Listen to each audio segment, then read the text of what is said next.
Okay.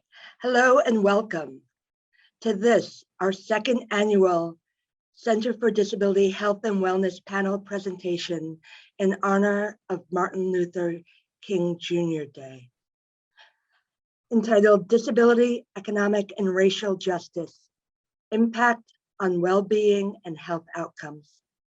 My name is Michelle Mead, and I am a white, middle-aged female with brownish hair, reddish glasses, wearing a purple shirt and blue sweater.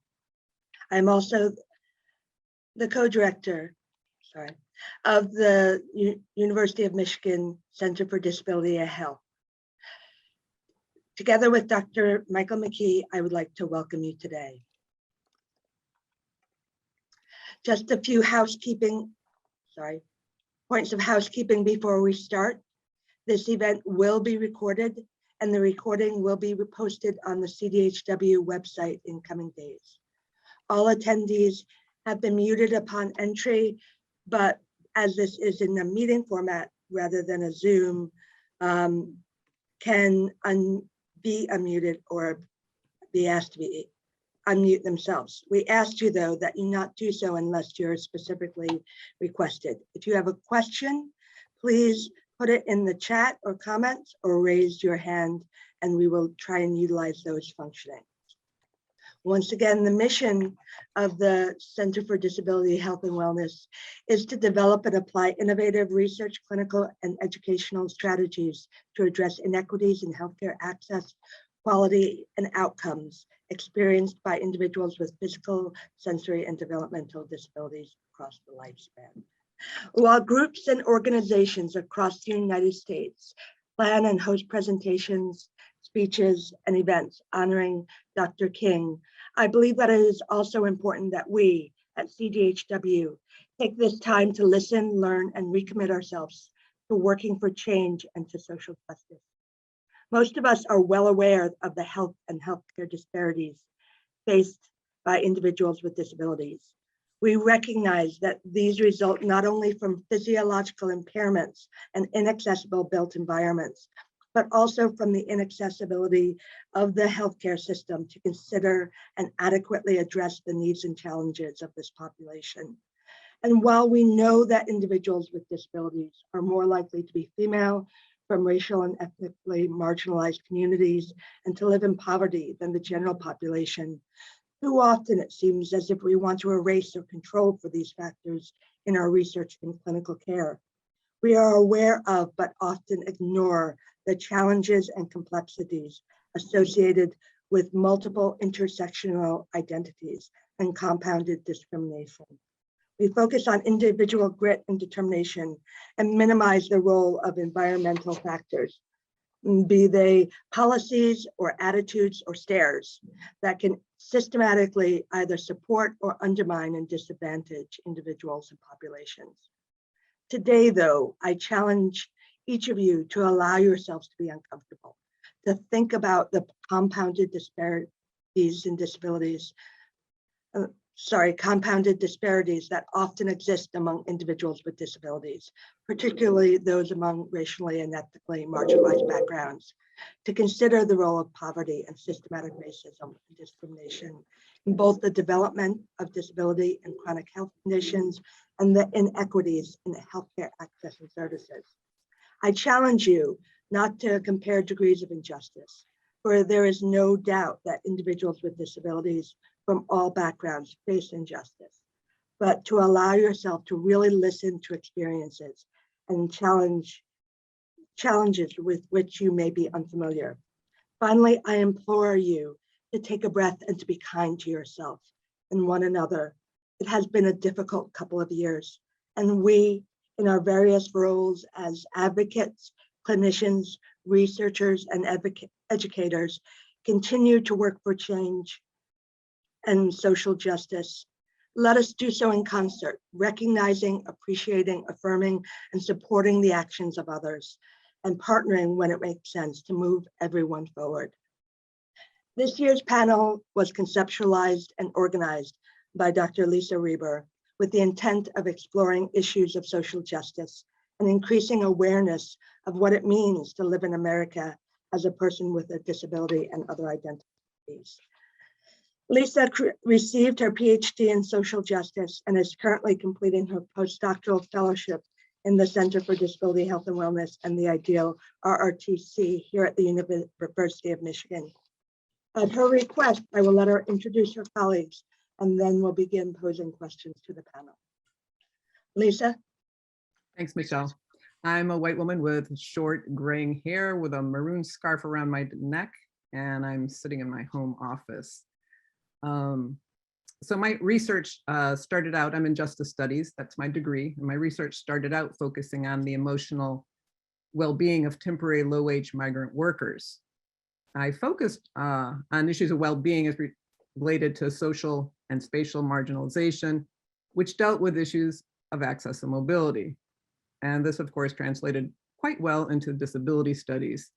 And so much of my research at UM has focused on issues of social and spatial marginalization and created by environmental factors, including social and attitudinal ones. So that's a little bit about me. The panel in general is really exciting to me because everybody's related to me. I got to pull in a crew of people who are closely associated with me. I met Roshana at a University of Arizona State University. We both have degrees in social justice studies, and she was on her way out the door as I was on my way in the door. And so I've luckily been connected to her, or stayed connected with her. Most recently, I've met David, David Jollis.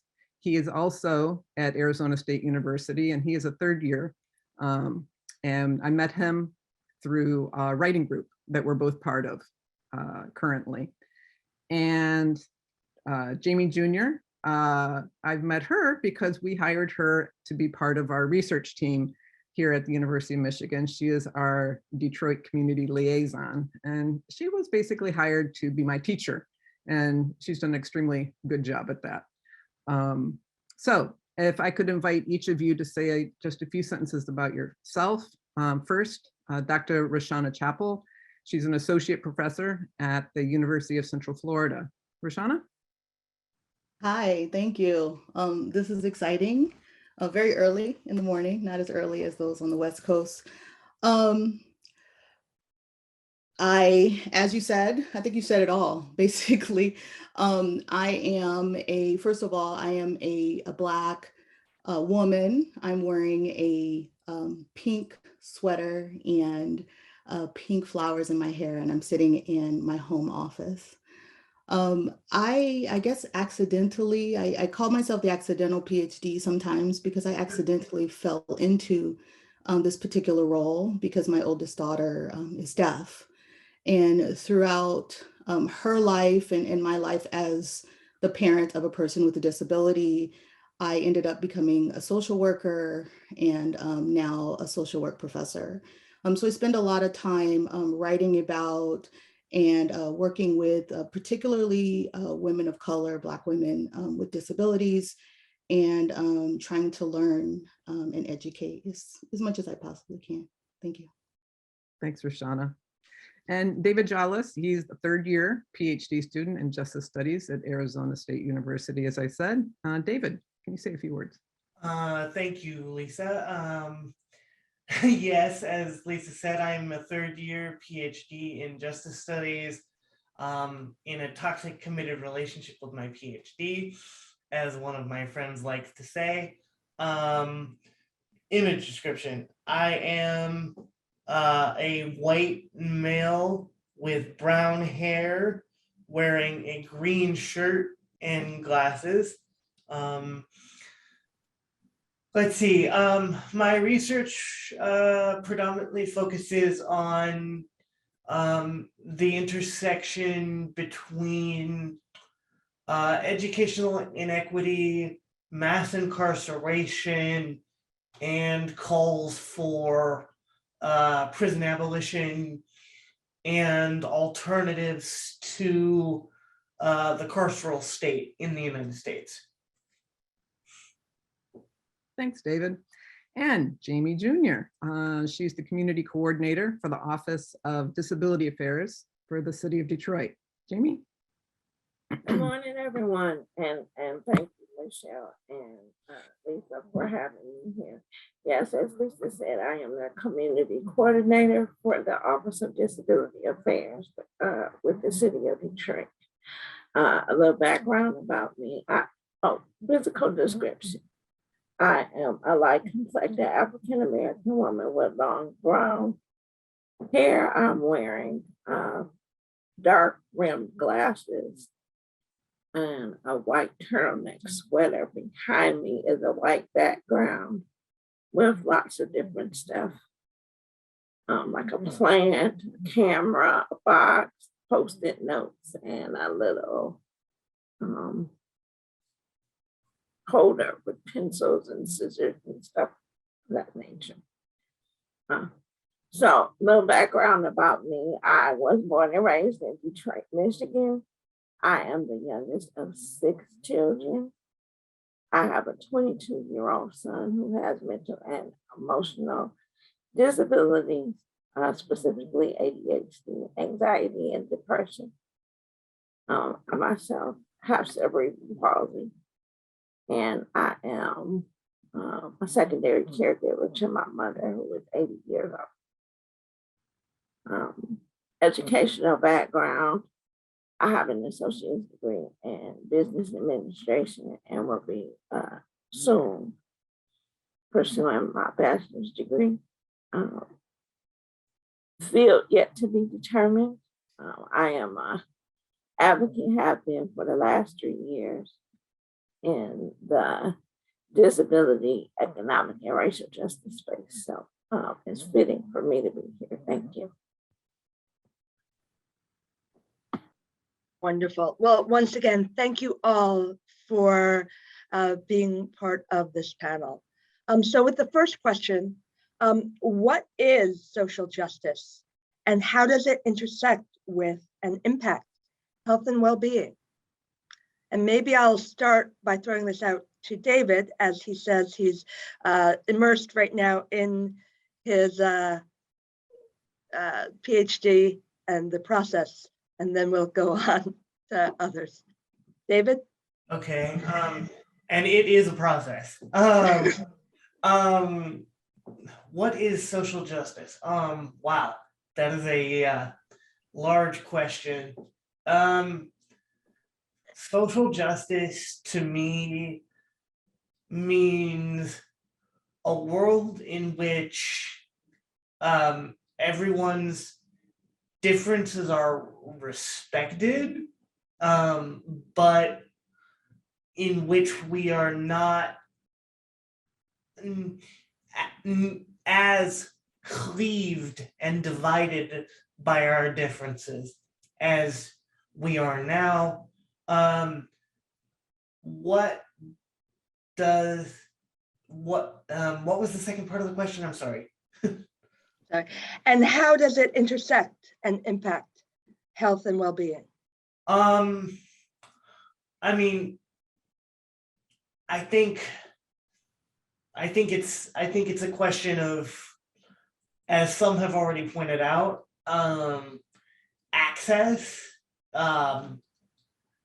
It's a question of, but basically it's a question of recognition.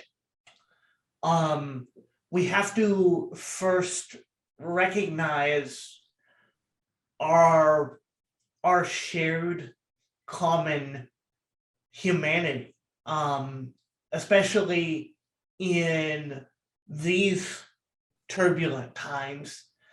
We have to recognize our shared common humanity, and I think in so many spaces that doesn't always happen, and that's what leads, I would say, largely to a lot of the inequities that we see, is that we don't see people of color and people of color with disabilities in particular as fully human. And that's, I think, the first thing that needs to be addressed and work to be changed, is seeing everyone first and foremost before we look at difference as fully human. Okay, thank you. Lisa, I will let you take the next Sure. iteration of that question. I guess I could just add on to it a little bit. I think social justice makes evident the privileges that come from opportunities and how this is then tied to issues of access and mobility, and not just physical mobility.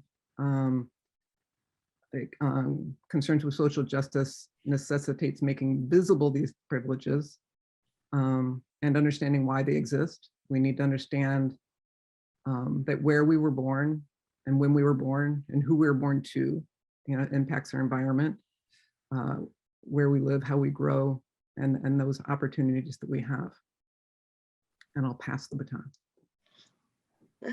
Okay, Jamie, anything to add to that? Yeah, I would agree with both David and Lisa's statement, but I think I would say it a little differently. So in my view, social justice is the recognition of the plethora of humanity, the differences that humanity brings, but also not allowing those differences and disparities to determine the outcome of one's well-being, I guess, if you can say so. That's the impact. The impact of social justice is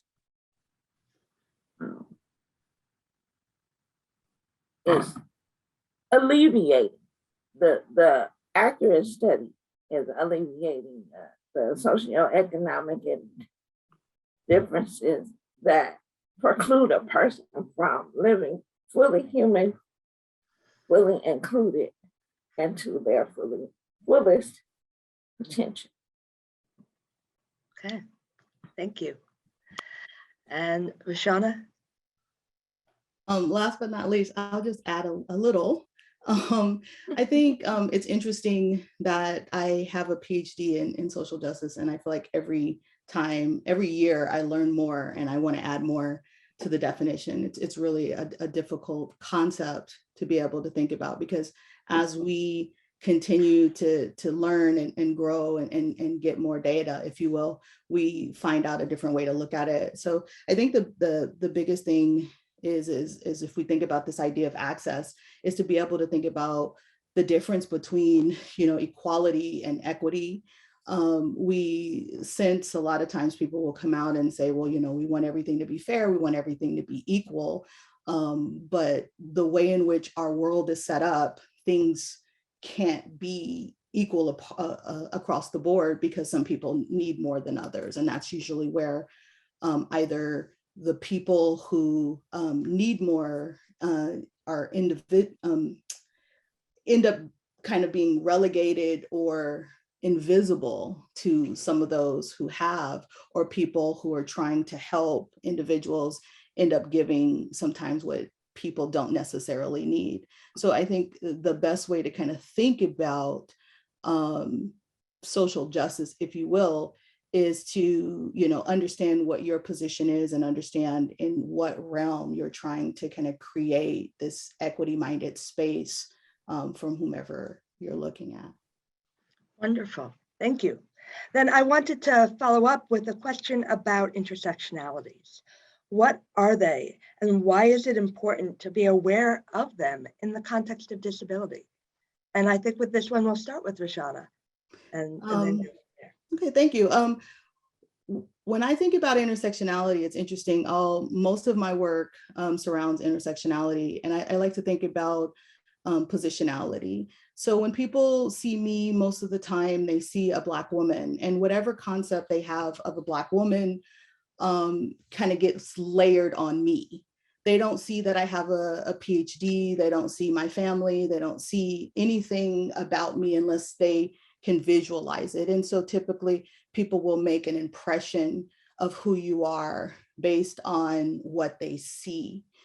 If we're talking about someone with a disability, unless you have had some sort of interactions or experience with a person with a disability, you assume exactly, what they are and what you might need to work with them.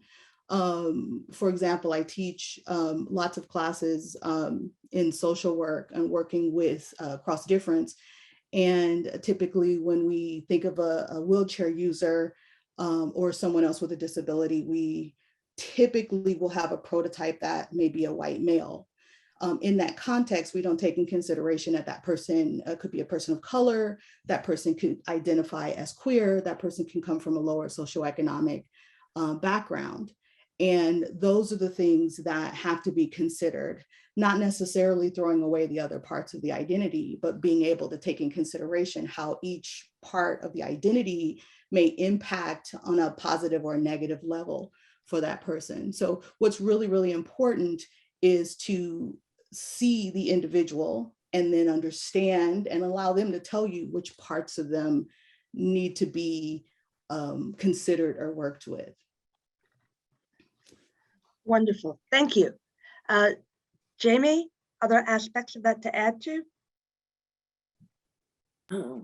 Well, first of all, I want to say that I totally agree with Dr. Rashana's assessment, but I think I want to come from a different angle when we talk about intersectionality and the impact of disability. I want to come from the internalized aspect of the intersectionality, because often a person from intersectionally marginalized backgrounds have some internal feelings that impact even further the way that they interact with the world. Often they're told different things. For example, I was told as a Black woman with a disability living in the conditions that I grew up in, I kind of had 3 strikes against me. So if I wanted to succeed, I had to be better. I had to jump higher. I had to do all of these things to just be considered at the, not even at, just below most of my people. So the impact to emotional and mental well-being is such that sometimes perception, outside perception compounds that, and it can create more disability if that's even possible. Thank you very much. Other, David or Lisa, any additional pieces to that? They were very complete and well thought I out. think nope, they were great. Except that it also depends on the context we're in, right? And so those the aspects of our identity that will grant us greater privilege or less depends on the context that we're in, and so it's fluid and not always a constant. But great point. So to follow up with that, do certain aspects of identity overshadow other parts, or are they all equal? And how specifically does that play out in the healthcare setting? And I'm going to go to probably Jamie or David first to ask about that. Jamie, if you want to take it. Sure. So I'm going to say the answer to that question depends on context. How does it play out in the healthcare setting? So if you are a person, for instance, that lives in a lower economic status, meaning you live in an area that is considered a food desert, that access to fresh fruits and vegetables or quality food is going to have a desperate impact on your health maintenance. So I think that should be considered with physicians. Transportation to get to physicians oftentimes in urban areas. And I'll speak this for Detroit. Sometimes a lot of the doctors, the quality doctors, or what we consider quality healthcare, is located outside the city limits. And if you don't have access to personal transportation, sometimes you can't get to those doctors. And often the doctors within the city are inundated with patients because they can't get out of the city either. So you get drive-through medicine, so to speak. But there are a lot of things to be considered, even when it comes to physicians speaking to people. Often they speak to people in a manner, they speak to them as if they're a doctor. They either speak to them as if they're a doctor or they speak to them as if they were a child. There's no in between. And I think that there can be some paying attention to where you are and who you are when dealing with patients. I hope I didn't. I think you gave us a lot of really important things to think about in terms of the socioeconomic factors and their specific impact on health maintenance and health activities, the practicalities of that, and access to personal transportation and being able to access care, and also the environment or the physicians themselves or the healthcare providers themselves and how they interact with who's in front of them. David, what have you learned about those factors and what influences how the physicians, how the healthcare providers interact? Well, I'll start my answer by saying the experience that I'm about to share doesn't come from my own background, which I think has a lot to do with the fact that I'm a white, straight male. Even though I do face certain challenges due to my disability, but I'm also white, straight, and male. But I had a dear friend, unfortunately, she passed away much too soon,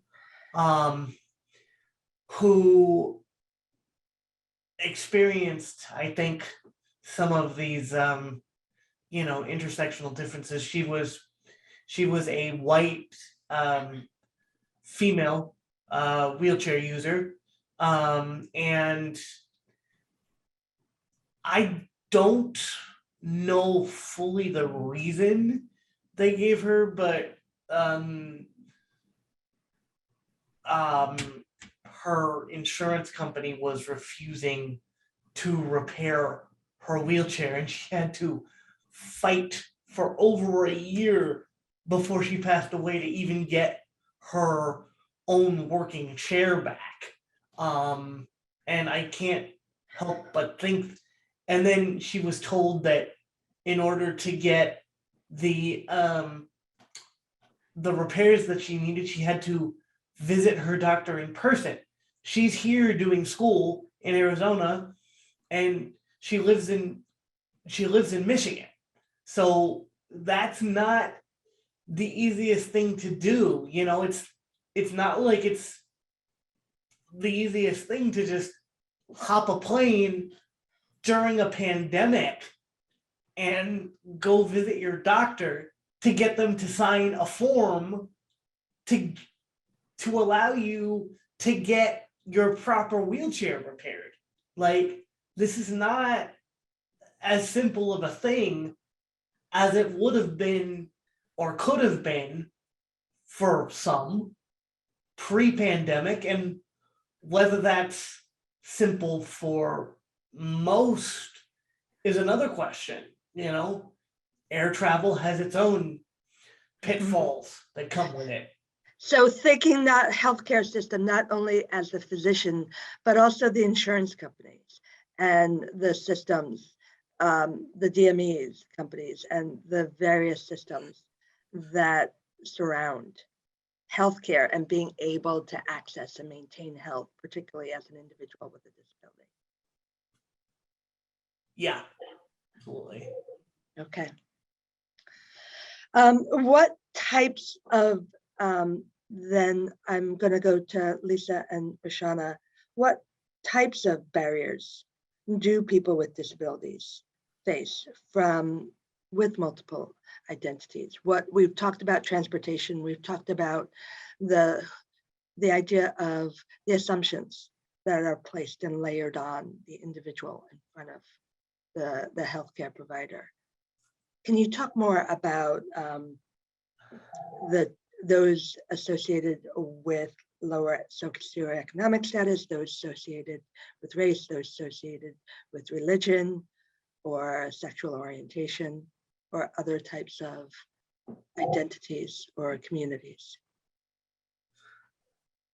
I'll go. I think, and even piggybacking on the question that was just being answered, as David and Jamie were talking, I was thinking a little bit about the way in which I came to start working with persons with disability. You know, obviously, and most of the time, things like this become very personal. You don't think about it until either someone close to you or a family member or something like that has some sort of problem, just like David said about his friend having challenges, having her wheelchair repaired. I am not a person with a disability. I am an able-bodied person, but I have two children. One has a disability and one is trans. And so when I think about the healthcare system, I think about the layers of their identity. First of all, what people see, and how in which they can advocate for themselves or gain access or not get access based on whom they are. So if we think about race, for example, we know that people of color have worse health outcomes than white individuals. We know that people from lower socioeconomic backgrounds have worse health outcomes. And we also know, going back to what Jamie said, that people from certain backgrounds are either spoken to like children or not given all the information because sometimes doctors don't believe that they'll actually understand what they're being told. So what we know from talking with people with disabilities, it depends on the situation. And I hate to kind of cop it out that way, but because our identities are so fluid and when we are interacting with people, depends on what their understanding is of the disability and how well people tend to be able to advocate for themselves. That's kind of how you can actually get help or get the access that you need. So I think the biggest thing to kind of think about with the barriers, I mean, there are significant barriers in the healthcare system for all of us. But if a person has a special healthcare need, if they're a person from a certain healthcare background, and if they're coming in contact with a medical healthcare professional who does not have very much information about that background, it's either up to them to get as much information as possible or to simply listen to what their patient is saying. And I think that those are the biggest things. So I don't know whether or not we, and just as my opinion, can answer which one is the worst. I just kind of feel like it's fluid and it moves, much like intersectionality itself. It kind of moves, evolves, and the more you learn about a particular illness, intersectionality, identity, then the better off we can be to kind of move this whole thing along. Then I'll ask, because this is one of the things I'm hearing in the chat, what are the types of things that healthcare providers and systems can do to listen better, to be more aware and more responsive? I'll start with that one. I think it can be really difficult. I think for myself as a white person, it can be very difficult for me to able-bodied white person to appreciate and understand, well, what's the problem? What's the difficulty? And so it's what can I do to be open to it, right? And part of it is recognizing, obviously, that I just don't know and I need to listen, but it's also thinking about, well, where can I see the small things in my own experiences, right? So I'm a middle-aged woman, and so I go to a doctor, I go to a male physician, and because of particular symptoms I was having and claiming to have, he was presumptuous about my particular lifestyle. And this presumptuous impacted the type of treatment he wanted to give me, or rather didn't want to. Well, you know, so I can appreciate that. This had to do with my age. This had to do with my gender. It's like, this is a personal experience. Okay. And so I need to try to be able to take that and go, okay, so I know what, you know, age-based discrimination. I can get a bit of this gender. I can start feeling it. Okay. So I should be able to know and assume that whether or not I feel it and experience it, that other people are experiencing other things because of race, because of their gender, because of their sexuality, I mean to say, because of disability. And whether or not I can see it and understand it, I should just presume it does exist. I have to trust what people tell me, right? I have to trust their experiences. I can't say, well, I don't see it. I don't experience that. And I think that can be a real barrier because people don't understand it, so they don't believe it exists. And if I can just identify in my own experiences small things, I should hopefully be able to translate that over and go, okay, then other people must be experiencing that too. And I think so I'm getting to the healthcare system, I think that's important for healthcare providers to be thinking, I might not be aware of it, I don't understand it, I don't experience it, but I need to try to be open to it and trust what people are telling me and be sure to ask so I can hear what they have to say. David, Jamie, Rashana? This is Jamie. I'm going to say in terms of what healthcare providers can do to be more well-versed. So we are here today at the Center for Health and Wellbeing for individuals with disabilities. There is an organization called AUCD, which is the Association for Excellence in Study of Disability. These programs exist in order to give information about disability and about the ways that disability impacts health and social economic outcomes. Doctors should avail themselves of this knowledge, or even something as simple as looking for advocates in your area. There is the Centers for Independent Living, there are Detroit, there are numerous disability justice organizations in many communities. There are advocates. So maybe just finding an advocate or going to one of these organizations and really just ask, because you don't know. You have to admit, to Lisa's point, you have to admit that you don't know or be open, because regardless to how educated or learned you are, you don't know what you don't know until you're willing to, as one philosopher said, admit that you know nothing. Okay.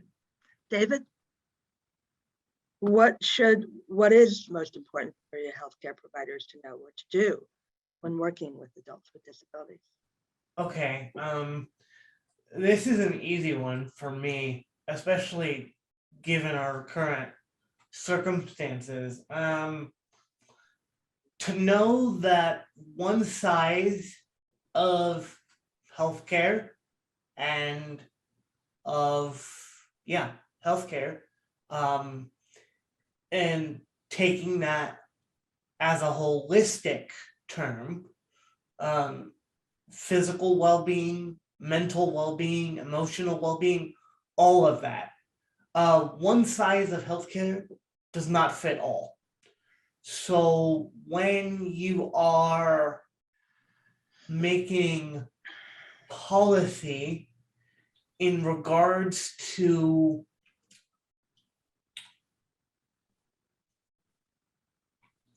I'm using air quotes, safety, I think the biggest thing to think about is that safety does not mean the same thing for everybody. Mhm.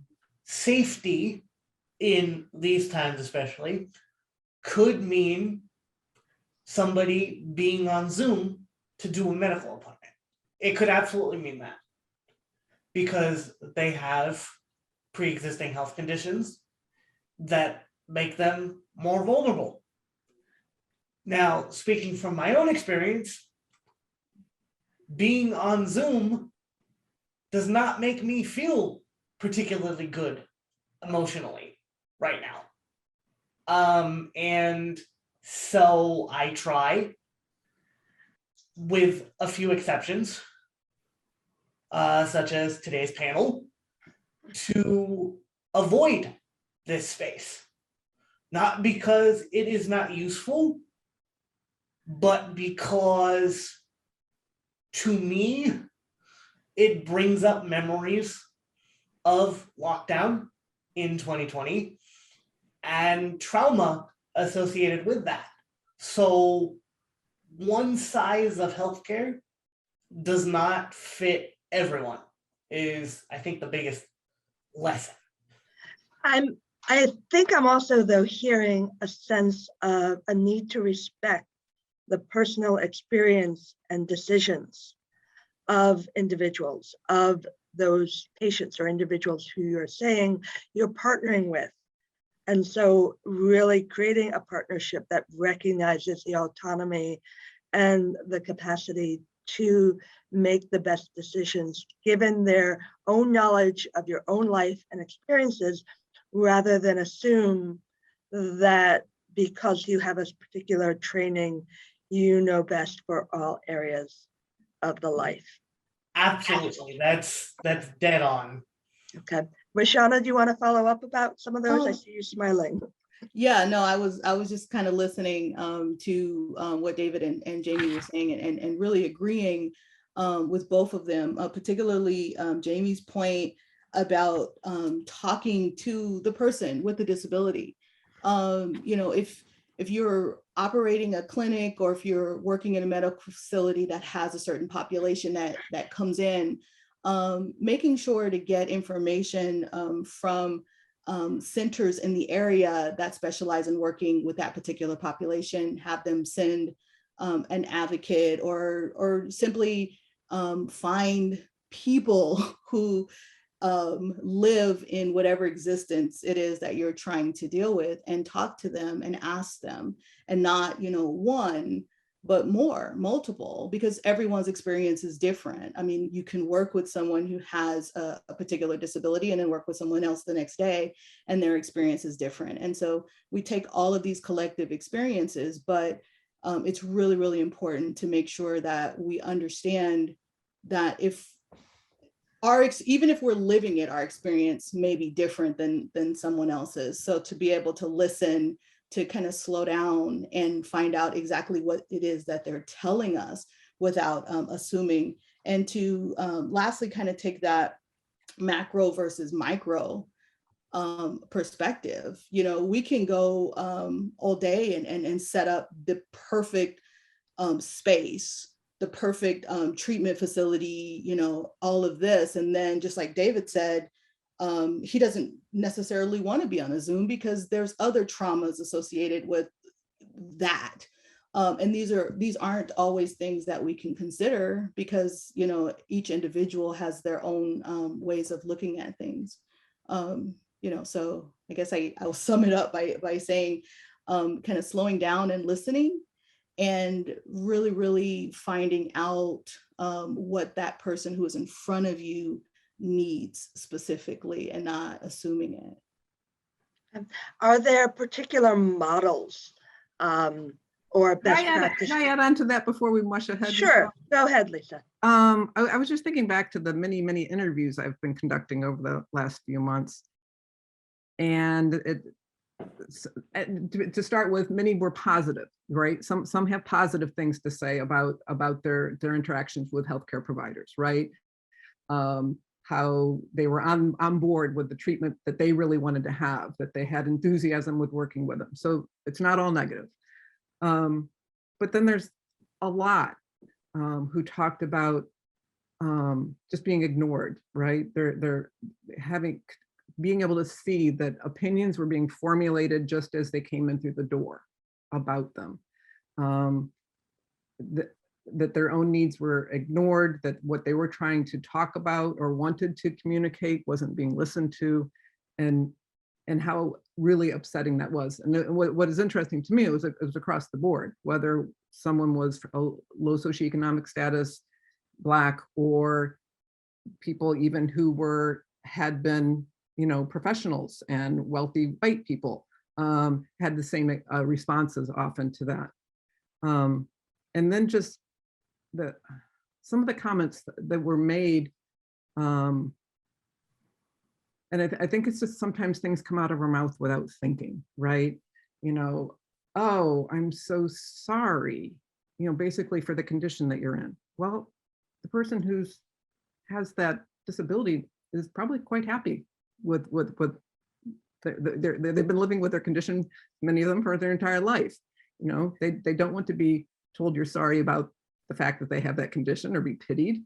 They don't want to be lying on and one story that was told to me, they don't want to be lying on the surgical bed about to be put to sleep and be told, I'm so sorry for it makes me so sad about your disability, as they're about to be put to sleep. It's just not. And I think that is unfortunately one of those all too common experiences that occur for individuals with disabilities across environments. Yep. And so I want to push a little bit more and think about, once again, the intersectionalities, the ones that are beyond the privileged, and think about what is likely to be outside of the awareness of the healthcare providers. What are the experiences, the multiple challenges that are associated with maintaining health, that are associated with being taken seriously, that occur, or to be understood and to not have decisions questioned, that once again occur at the intersection of socioeconomic issues, that occur at the intersections of religion, that occur with intersections with gender and race. May I give an example? Please. And maybe this will help and maybe it won't. So my son, when he was born, he had very bad digestive issues that were coincidentally passed down from his father's side of the family. So he was having all of these problems. And I was a recipient of what, for those who don't know, it's like a special subsidy for women, infants, and children to obtain formula and things of that, healthy things. So they were giving my son traditional milk. Well, the traditional milk was making him gassy. He was having problems with digestion. He was unhappy and finicky and colicky and all these things. So I went to the doctor and said, I think he's having issues and I'd like to change his milk. Well, it's too early. He's about 6 months. It's too early. It's too early. This is what the doctor is telling me, his mother. So coincidentally, my mother is a nurse. So I had to ask my mother, who is not my son's mother, who does not present as a person with a disability, to come into the examination room and say the exact same thing that I said to the doctor. And the doctor took my mother seriously and gave me what I needed to change his formula. My mother said the exact same thing, no changes. She used the exact wording. but the fact that it came out of my mother's mouth as a person who did not present as a person with a physical disability, the doctor was willing to take her word over mine, who is his mother, and understands completely his health background. Thank you. Yeah, Jamie. Michelle, I don't want to interrupt, but there's a question in the chat from Megan that seems really, really interesting. Mhm. From before.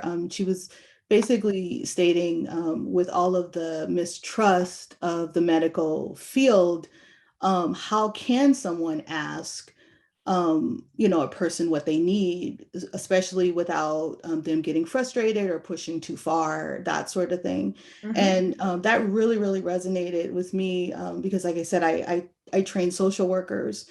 And what I hear oftentimes are people, particularly from certain backgrounds, if they aren't part of that background, or if they feel like they're a person of privilege, they don't want to ask the question. They feel uncomfortable, they feel like they're being intrusive and that sort of thing. And,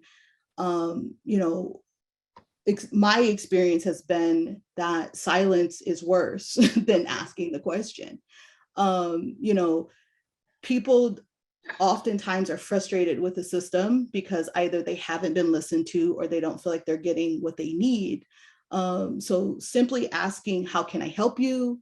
What do you need? Or tell me a little bit more about that experience usually is very helpful in that way. Obviously, you can pry and the person can say they don't want to answer the question, but simply asking the question is really the best way to go about it, to just figure out what is it that they need.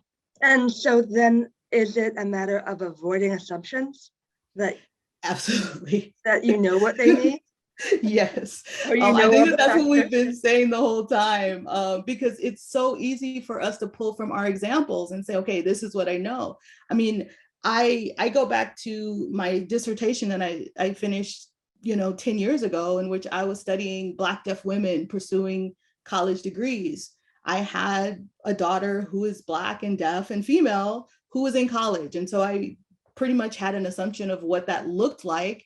And then I met 25 other ones, right? And they all had their own separate experiences. Obviously, there were shared experiences, but there were also very individual experiences that helped me be able to understand that I was looking at it through my parent lens and through my lens of the experience that I had with my own daughter. Not necessarily more on the meso perspective that each one of these women could have their own experience. And I think that things like that are very powerful for us to recognize. And I think you are, I really appreciate your interrupting me to share that and to refocusing the conversation. I do know that we have about 5 minutes left. And so I wanted to ask each of you, for you, what are the key takeaways for healthcare providers, researchers, educators, and healthcare systems? Lisa? Listening and asking questions. And it connects with what Shauna was saying about, don't be fearful of asking. But you also got to be really careful how you do it too, because I know the participants I was speaking with were, I walk in the door and I'm going in for this reason. And he asked me, well, why are you using a walker? Well, you've got to frame things right. And why if that doctor did think there was a connection, then they need to explain it. They need to say, that's really interesting. I'm wondering, ask more the questions rather than just making, because otherwise it can seem really invasive, right? Invasive in terms of that's none of your business and that's not while I'm here. And so doctors need to explain themselves, or nurses or techs or whomever that they're engaging with. So explaining yourself in addition to asking and listening. Okay. David? Yeah, I echo Lisa in terms of that. What I go back to what I was saying earlier. one size does not fit all in terms of medical care. I mean, it's true in the education arena too. It's just, yeah, listen to each other. And, so often I feel like not only in the medical context, but in so many others, we don't, and to our detriment. And it's just, yeah, just listening and respecting the humanity of everyone. Thank you. Jamie? I too was going to echo what Lisa and David said, but I would add, as you listen to hear and understand, not to respond, but really listen to gain an understanding. Thanks. And finally, Roshana? I don't have anything to add to that. Basically, it's the listening, it's the not assuming, and then definitely what Jamie just said, listening to understand, not necessarily to respond, because a lot of times too in communication, people will say something and that's not actually what they mean. They might, be saying things because they feel that that's what you want to hear. Really listening, really trying to make that connection and really trying to understand how best to support someone, and knowing that people aren't their disability, people aren't their race, people, these are parts of us, these are facets of us, they don't encompass, the whole person. And being able to try to find some way in which to connect with that person usually can go a long way into helping them to figure out what they need. Thank you all. I just want to reflect myself on some of the other pieces you shared in terms of connecting with the community, taking it upon yourselves to learn and invest in the community you're working in, and so that you are more aware of the particular challenges, the particular issues, the particular resources and strengths that are around you, that you invest in problem solving, to forming solutions, both at the individual and systemic levels. And that we all just, look at each other with the respect and listen. Thank you, each of you. I know there were probably more questions that we haven't gotten to. I do want to acknowledge that it is about 10 a.m., that there are many other MLK events, including the keynote lecture that are going to be starting in a minute. Thank you all once again for coming to be part of this panel, to the event, to listen, and hopefully we're all able to take a breath, to reflect, to look internally, and then to develop those systems, questions, behaviors that are going to help us keep moving forward, to work towards justice. Thank you. And I just want to say thank you to thank all of you. Thank you, my friends.